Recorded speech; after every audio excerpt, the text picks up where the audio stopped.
اهلا بيكم في حلقه جديده من برنامج دبل شوت. انا بيتر. وانا مارك. جايين نتكلم معاكم النهارده عن اولى مباريات النادي الاهلي في البطوله بتاعت كاس العالم للانديه قدام انتر ميامي. ايه اللي حصل في الماتش؟ مش احكي لي عارف كده على بصراحة. الانطباعات ورايك ايه في الماتش بشكل عام. انا رايي اللي احنا مبدئيا كده لو هنحط عنوان للماتش ده، احنا ضيعنا اسهل فرصه لافتتاحيه كاس عالم في التاريخ، يعني عمرنا يا ما كان. جماعه ماتش غريب بجد. انا بتفرجت على ماتشات الاهلي سيناريو كل كاس عالم في الانديه. بنضيع فرص. طبعا اللي بيضيع بيستقبل في الكوره انت عارف. فرص غريبه بتضيع انفرادات. انا مش فاهم ايه اللي حصل. تحسها اللعيبه مش مصدقه. هو دايما كنت بسمع كده، كان لما بفتكر لما رودريجو عمل الرومنتادا على مان سيتي كان بيقول لك رودريجو اقصر واحد وهو بيحط الهيد، بس رودريجو ريال مدريد مصدقه اللي هي هتحط التعادل او هتكسب. الاهلي تحسه ان هو مش مصدق، مش مآمن اللي هو يعرف يكسب في كاس العالم للانديه. احنا عقده. الماتش امبارح يعني من اول دقيقه، انت حرفيا من اول دقيقه، في اول 3 دقائق الكره الاولى تريزيجيه 1 على 1 عدى وسام بيوصل بسهوله. يا جماعه احنا امام عاشور نصدق. ودى وسام في واحده، و... هي ممكن تبقى اوف سايد بس وسام ضيعها برضه. وفي واحده بعدها لامام عاشور بعد ما نزل الاصابه. بالمناسبه سلامات لامام عاشور، اصابه ان شاء صعبه الله يرجع بالسلامه. وخساره كبيره واصابه متكرره، مشكلتها انها متكرره. للاهلي في ماتش بالميراس الفتره الجايه كمان يعني. غياب امام عاشور عن الماتشين الجايين بالتحديد، لا يعني غياب مؤثر جدا جدا جدا. اهم لاعب في النادي الاهلي. عامل لاعب في مصر. يعني انا هقول لك على حاجه، وانت بتحط التشكيله المره اللي فاتت لو احنا اختلفنا وقعدنا نقول ده ممكن يتحط هنا، الوحيد اللي كلنا متفقين عليه بالمدرب بالزملكاويه بالاهلاويه باللي بيشجع ريال مدريد اللي هو امام عاشور في التشكيل. بالظبط. اجمد احنا لاعب في مصر. امبارح الاهلي بيلعب 11 لاعب في الملعب، احنا بنلاعب فرقه فيها لاعب واحد بس، ميسي. سواريز مش قادر يجري. بوسكيتس بيلعب على اسمه وخبرته اللي كانت في برشلونه. مفيش فرقه. احنا بنلاعب فرقه فاضيه، حتى يعني باستثناء طبعا حارس المرمى استاري عمل ماتش للتاريخ. عمل ماتش تاريخ. هو اللي اداهم النقطه بصراحه. طب تعالى كده نبدا نقسم الماتش كده. في الاول هو الاهلي الاول بدا، انت رايك الشوط الاول؟ تعالى نتكلم على الشوط الاول، الاهلي بدا عامل ازاي وشايف رد فعل انتر ميامي كان عامل ازاي؟ انا شايف ان مبدئيا التشكيل غريب. مدرب، ما فيش محلل كوره في مصر او حد بيتفرج على توقع. كوره توقع التشكيل اللي حطه ريفيرو امبارح. عكس كل التوقعات. بيلعب ما تفهمش 4-3-3 4-4-2. شفنا زيزو لما نزل اقرب ل كان 4 بيلعب. 4 2 هي اعتقد. اقرب ل 4-4-2. شفناها لما زيزو نزل جنب وسام ابو علي، كان بيسقط جنب وسام، فما تريزيجيه فيش. رجع هو بقى وسط ملعب. بالظبط. وبنعتمد على الضغط من قدام ومش على طول يعني مجريات الماتش. انا ما فهمتش الصراحه، وحتى التبديلات مش مفهومه. الشوط الاول الصراحه يعني يخرج 3-4 مستريح، حتى بعيدا عن ضربه الجزاء اللي ضاعت. احنا مضيعين 3 فرص محققه.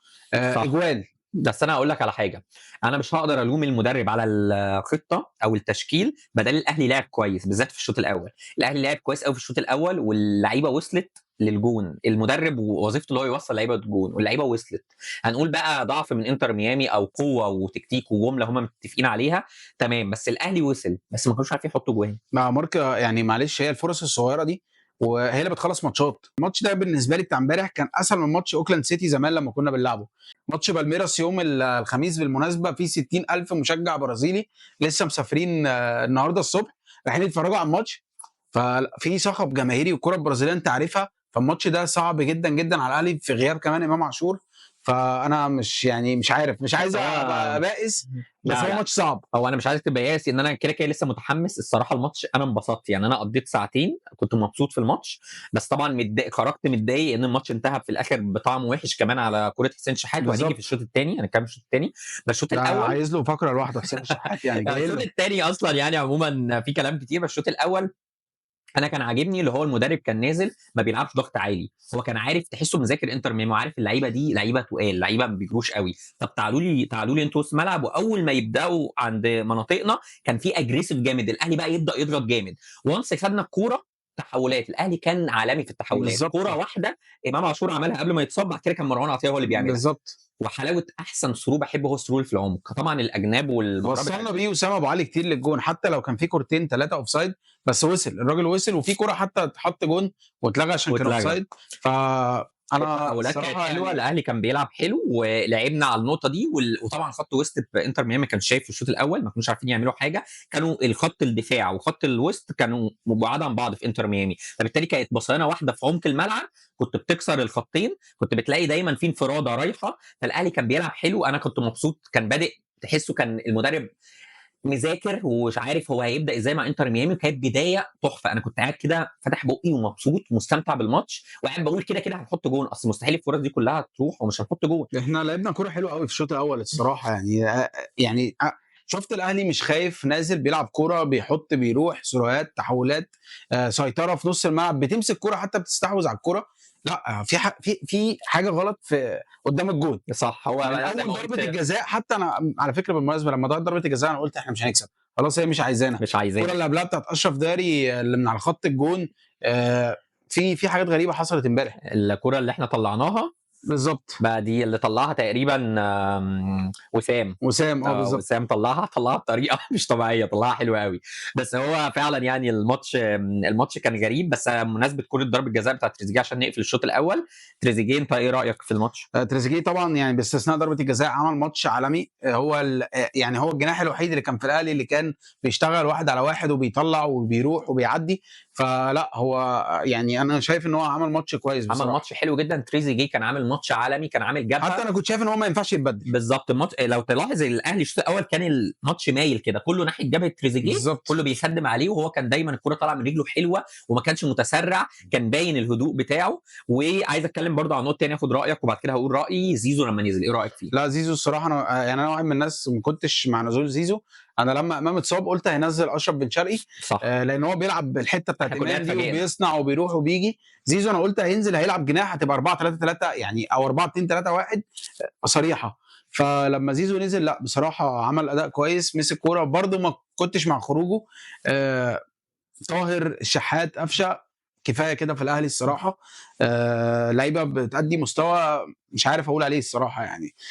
فرصه حسين الشحات بقى في الاخر دي، يعني عارف انت الصفاره اللي للشوط بتطلع الثاني. دي اللي هي على الكلام، لا يعني غريب. مش هنيجي عارف هو للشوط كان عايز يعمل ايه، رايح 4-2 في اخر دقيقه، الحكم سابها لك يعني، انت الحكم اصلا كان حاسب 5 أو 6 دقائق لعب للدقيقه الثامنه، مش فاهم. انا افتكرت الحكم هيصفر.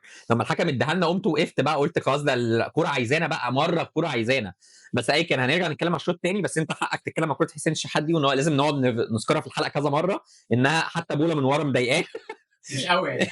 بس فهي كوره تضايق. بس يعني انا مش عايز افضل اتكلم عليها بس هي عارف لما كوره تبوظ الماتش فانت خلاص يا حسين شحات هتشيلها. هي بالظبط. للاسف مع ان كله ضيع، بس انت شايلتها لنفسك في الاخر. انت كنت ممكن تباصيها وتطلعها من رجلك بس فاحنا الشوط الاول انا كنت عايز اخر حاجه اقولها، اللي هو فعلا زيزو، زي انا معاك 100%. زيزو عمل ماتش غير متوقع، اللي هو واحد بقاله كتير ما بيلعبش بعيد عن الملاعب، لا هو الكوره في رجله. نقطه كمان حلوه قوي في زيزو، زيزو قراراته صح. في القرارات شفت فرق، احنا جبنا سيره حسين شحات، فرق بين القرار. بالظبط. يعني الكره دي لو زيزو بيجري كان هياخد قرار صح، كان ممكن يشوط من كان بدري، ممكن يشوط، كان ممكن يباصي، كان ممكن يحط سرور قفشه وهو طالع، طاهر كان فاتح هو الجون، كان فيه يعني 100 اوبشن بالظبط غير التصرف اللي عمله حسين الشحات. بالظبط. فزيزو قراراته كانت حلوه قوي. وما تنساش ان زيزو هو اللي جاب ضربه جزاء بقرار ترقيصه جميله، خلى الواد في ظهره وانا بالظبط، عمل فينت صراحه غير متوقع في المنطقه بس. فانا وخلص بيها ضربه زيزو الجزاء. عندك حق، فانا زيزو مبسوط بيه قوي. بالمناسبه هو كان ترتيب ضربات الجزاء في الماتش، وسام رقم 1، زيزو رقم 2، تريزيجيه رقم تريزيجيه هو اللي 3. كان. شفت الفيديو اللي متسرب ده اللي هو بيتخانقوا وتريزيجيه قال لهم انا عايز يعني اشوفها؟ انا وانت ومصر كلها كنا عارفين ان تريزيجيه هيضيع امبارح. الصراحه بصراحة بدل هو مش دوره، هو مش تريزيجيه، مش هو المسدد الاول، وسام فورمه. زيزو اصلا احسن واحد في مصر بيشوط ضربات جزاء يعني ما اعتقدش ان في فرقه يبقى عندها زيزو وما يخلوش يشوط ضربه الجزاء، بس مش عايزين نزود في الكلام اللي هو ممكن يحبط الجماهير ده لسه يعني. احنا خدنا نقطه، بس انا مبسوط ان جمهور النادي الاهلي امبارح كان نايم وهو زعلان ان هو متعادل في الماتش. يعني احنا بنروح كاس العالم بنتمنى اداء مشرف، لا احنا امبارح كنا رايحين نلعب ميسي، سيطره عليه، الراجل ما كانش ليه خطوره قوي. هو طبعا ميسي يعني كان بيلعب لوحده، بس يعني ماتش محبط. صح. مش لاقي حاجه اقولها غير كده. عايز بقى اتكلم على الشوط الثاني، عشان الشوط الثاني بقى كلامنا هيكون على مين؟ انتر ميامي. صراحه تحول بقى الشوط انت قول الثاني لي رايك في الشوط الثاني كمجمل كده. انا شايف الشوط الثاني سبب التغير في الاداء بتاع الشوط الثاني للنادي الاهلي. اولا احنا طبعا انت عارف عاده اللعيب المصري لما بيحس ان الفرقه قدامه سهله، هو نازل خلاص. انت شايف انتر ميامي انت رحت عليه 4-5 كور ولا 6 كور في الشوط الاول ومضيع ضربه جزاء، فانا نازل الشوط الثاني هبقى كعب عالي عليه. لا هو العامل البدني طبعا اولا فرق. تاني حاجه تبديلات كارثيه من المدرب. طاهر والشحات تاني وثالث ورابع متحامل انت شويه بيتر مش على الشحات، على التغييرات. يعني التغييرات في الاخر مش كارثيه قوي، انا مش شايفها كانت بالكارثه. على فكره القفشه ما لعبش وحش، بس قفشه ما عملش حاجه، قفشه كان عادي. مش اللعيب اللي بيضيف بالظبط. يعني، انت منزل اللاعب عشان يضيف لك في يعني. فرق بين لاعب كارثي فانت متحامل عليه شويه، بس هو السؤال اللي انت لازم تساله وانت هيبقى عندك فين بن شرقي.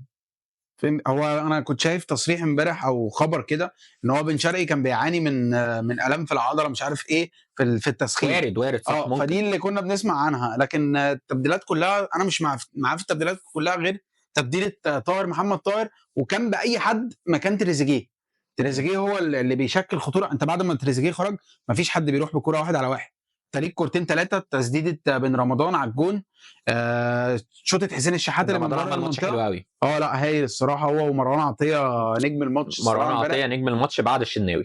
ميسي تعبه امبارح، حتى هو جه في اخر كوره شد خلاص الراجل وقع، مش قادر يكمل.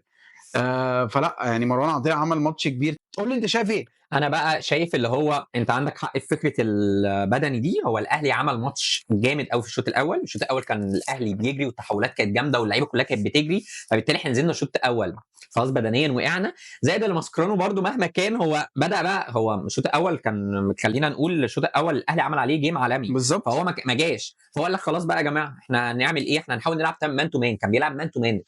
الشناوي كان يجي في لحظه وهو بيطلع بالكوره بيضطر يشتتها يوصيها اللاعب، يلاقي كل اللعيبه ممسوكه فبيضطر يلعب، فبقوا هم يمسكوا الكوره. انتر ميامي خطورتهم هم ماسكين الكوره، هم الشوط الاول ما مسكوش كوره بالظبط، واللعيبه كلها ال 11 لاعب بتوع انتر ميامي بيدوروا على ميسي. بالظبط، هم خطورتهم اللي هو ماسكين كوره، لان هم ماسكين كوره هم مش قادرين يجروا، فهيجروا الكوره شويه. بوسكس هيدي بصيانه ميسي وجمال ميسي. بس انا عندي سؤال واحد، للجمهور، هو ميسي بيعمل ايه في انتر ميامي يا جماعه؟ ميسي لسه قادر يقدم، ميسي قادر يدي اكتر يا بيتر. يعني ميسي لسه عنده كوره، ميسي لمسه واحده كان عارف يجري ويجري ويجري. فبالتالي انا متضايق ان ميسي في فريق زي انتر ميامي. معلش يعني هكمل بس في نقطه انتر ميامي دي.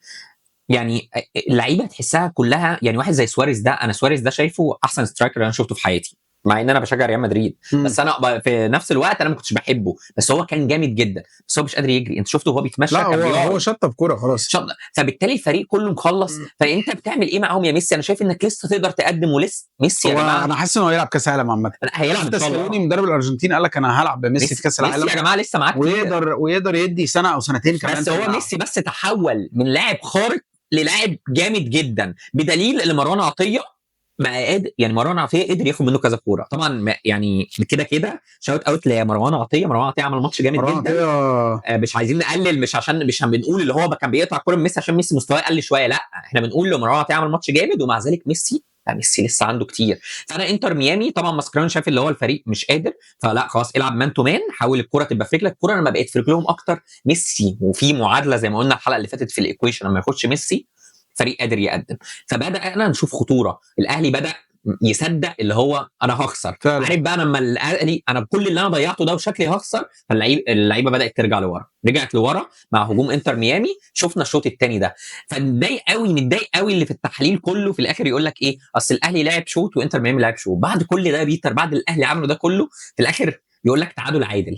انا دي مضايقاني، انا لا كواحد هو تعادل مش عادل بالنسبه للاهلاويه كتير. بس يعني خلينا نقفل الكلام عن انتر ميامي، لان هم يعني مش ما فيش فرقه لعبت كوره امبارح غير ميسي. خليني اسالك سؤال بسرعه كده، لو انت مدرب وهتبتدي بنفس التشكيل بتاع الاهلي الماتش اللي فات، مين البديل الامثل لامام عاشور؟ اللي هو يقدر يؤدي نفس الحته بتاعته، اللي هو الراجل بيروح اعمل حسابك كمان في الحته بتاعه المسانده الدفاعيه، ان هو امام بيرجع ويعملها ورايح جاي، والراجل بيرجع يجيب الكره من ورا ويطلع بيها من قدام. فلا عايزين بديل امثل لامام عاشور يؤدي نفس حتته.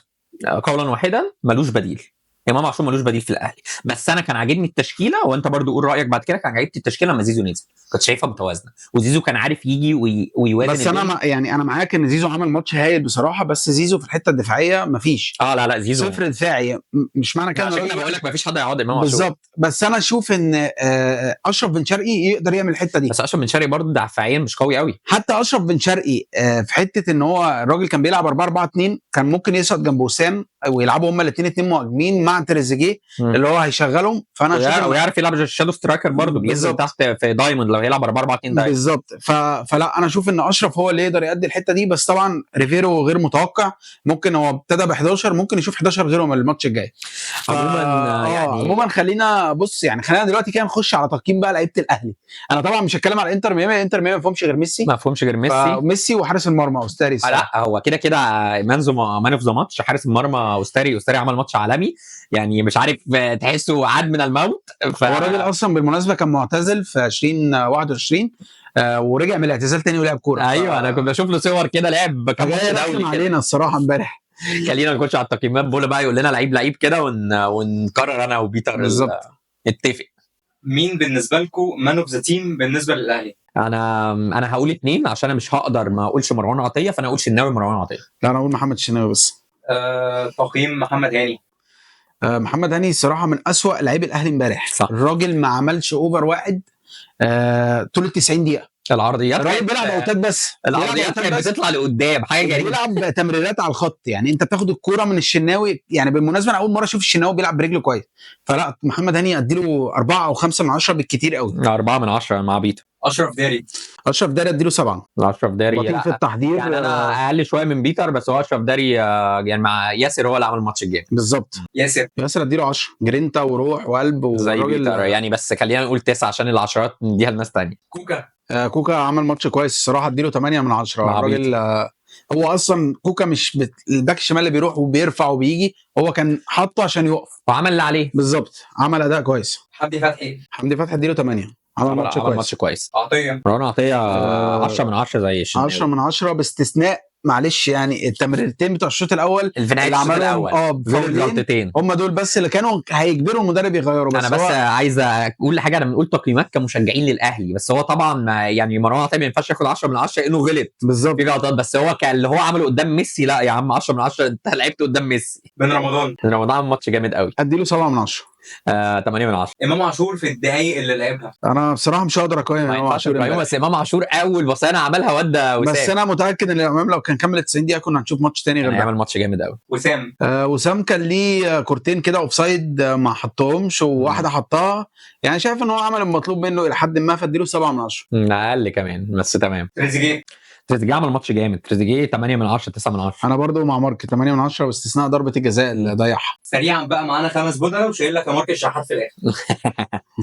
زيزو عمل ماتش حلو 7 من 10. 7 من 10 برضو زيزو. طاهر 0. ما نلحقش نقيم 0. لا انا هتقيم الناس دي هتتقيم، لازم تتقيم. 0 زي اخوه طاهر. مش نقطه قيم. جراديشار نقطه قيم. اديله 2 يعني كان بيحط جسمه شويه بيجعبد مع المهاجمين. مش نشوفهم يعملوا حاجه بصراحه. حسين الشحات خد اللقطه كلها وشايل نفسه الشيله، وانا مش هعرف ادافع عنه. بيتر يقول اللي هو عايزه، انا مش هعرف ادافع عن الشحات لان الكره دي انت كنت ممكن تصرف 20 تصرف وانت ما تصرفتش، فانت اتبروزت فيك انت. يعني احنا كنا عايزين حسين الشحات يا جماعه كان هيجبرني اكسر شاشه التلفزيون وانا بتفرج على الماتش. انت رايح 4-2، الحكم مدي 5 أو 6 دقائق وقت بدل ضايع، سابك تلعب للدقيقه الثامنه، رايح 4-2 معاك قفشه ومعاك طاهر وكان معاك حد ثالث، يعني كان في اختيارات كتير. وعارف مين اللي كان بيدافع؟ ميسي. يعني هو اي بصيانه معلش يعني ميسي مش بيدافع. انا مش عارف يعني انا ما خدتش بالي ان ميسي فعلا هو اللي كان بيدافع. فلا يعني كان في بكل هدوء عشان مش عايز اتعصب ان كان في كذا اوبشن غير ان هو يعمل التصرف ده. فكفايه عليه في الاهلي الصراحه. انا مش هتحمل عليه اكتر من كده يعني، بس يعني هو حسين الشحات للاسف اول ما نزل الماتش هو بيفكر اللي هو انا اجمد واحد بلعب في البطوله دي، عايز اخد اللقطه. اول ما مسك اول كوره وشاطها وما بصاهاش لزيزو، ساعه ما زيزو زعق له انا عرفت اللي هو حسين الشحات نازل يلعب لنفسه. فدي المشكله وهي دي اللي اثرت عليه في اخر. يعني بص احنا خلصنا كلامنا عن الماتش، بس سريعا كده توقعاتك لماتش بالميراس وانت كمان يا بولا. احنا لو لعبنا بنفس اللعب ده وبس صدقنا ماتش صعب جدا، ماتش صعب جدا، بس لو لعبنا نفس اللعب ده وصدقنا اللي احنا نقدر نكسب هنكسب بالميراس. انا اتفائلت على فكره، مش متضايق. انا متضايق اللي احنا كان ماتش سهل. انا عايز توقع. مش عارف انا اتوقع او انا توقعنا ايه المره اللي فاتت. انت قلت تعادل، انا قلت الاهلي هيكسب. مش عارف، بس انا بعد اللي شفته ده انا هتمني على توقع ان شاء الله نعدي الماتش ده ونكسب. وانت بولا؟ الاهلي هيخسر الماتش ده. مش عارف بولا جاي موتنا.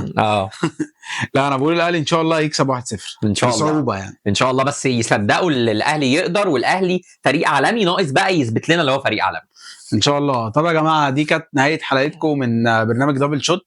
كان معاكم بيتر ومارك. تنسوش بقى تعملوا لنا فولو على انستجرام وعلى فيسبوك وفولو على تيك توك لايكات. وسبسكرايب على الشانل بتاعتنا على اليوتيوب، تفعلوا زر الجرس عشان يوصل لكم كل حلقات جديده، ونشوفكم في حلقه جديده. باي باي باي. cut.